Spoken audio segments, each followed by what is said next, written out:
Bonjour ou bonsoir de partout où vous êtes en train de suivre cette vidéo. Nous vous rappelons que nous sommes toujours dans les enseignements sur les notions de sécurité routière. Nous avons parlé du système routier et nous avions dit que le système routier est constitué de 3 éléments principaux, à savoir l'homme, le véhicule et l'environnement routier. Et aujourd'hui, nous allons uniquement parler de l'homme. L'homme, en principe, est l'élément central et décisionnel du système routier. C'est lui qui prend des décisions. Il est en interaction permanente avec le véhicule et avec l'environnement routier.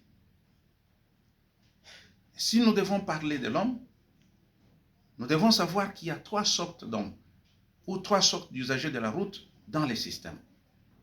Nous avons premièrement le piéton, deuxièmement nous avons les conducteurs et troisièmement nous avons les passagers.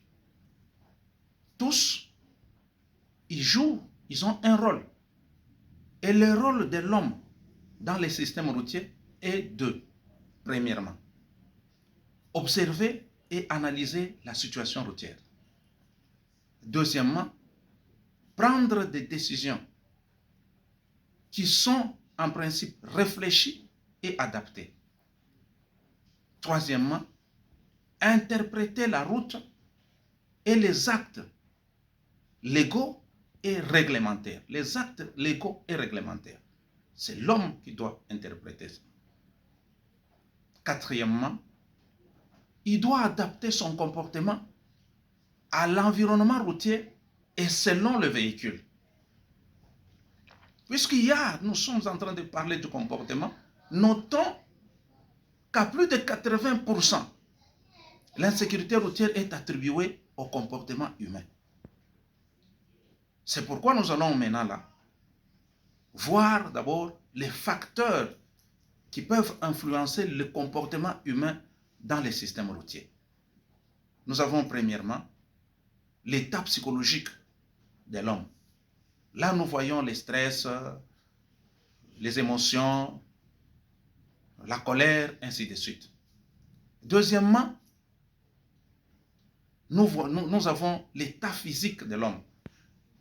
Là, nous voyons la fatigue, les maladies, l'alcool, ainsi de suite. Troisièmement, nous voyons les niveaux de formation de l'homme et son expérience. Quatrièmement,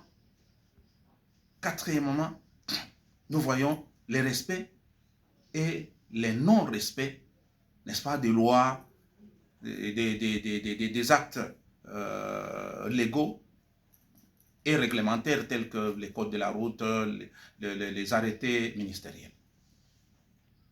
Voilà. Donc, bref, nous disons que l'homme est l'élément clé du système routier. Il peut être source de sécurité par son comportement, tout comme il peut être source de danger par l'ignorance, la négligence et l'imprudence. Donc, nous terminons par dire que un système routier sûr dépend avant tout du comportement humain. C'est pourquoi il faut former l'homme. Il n'y a que la formation qui peut changer le comportement de l'homme dans les systèmes routiers. Merci beaucoup en tout cas pour votre attention soutenue. Nous vous promettons que prochainement, nous allons parler aussi d'un autre élément dans les systèmes routiers. Ciao.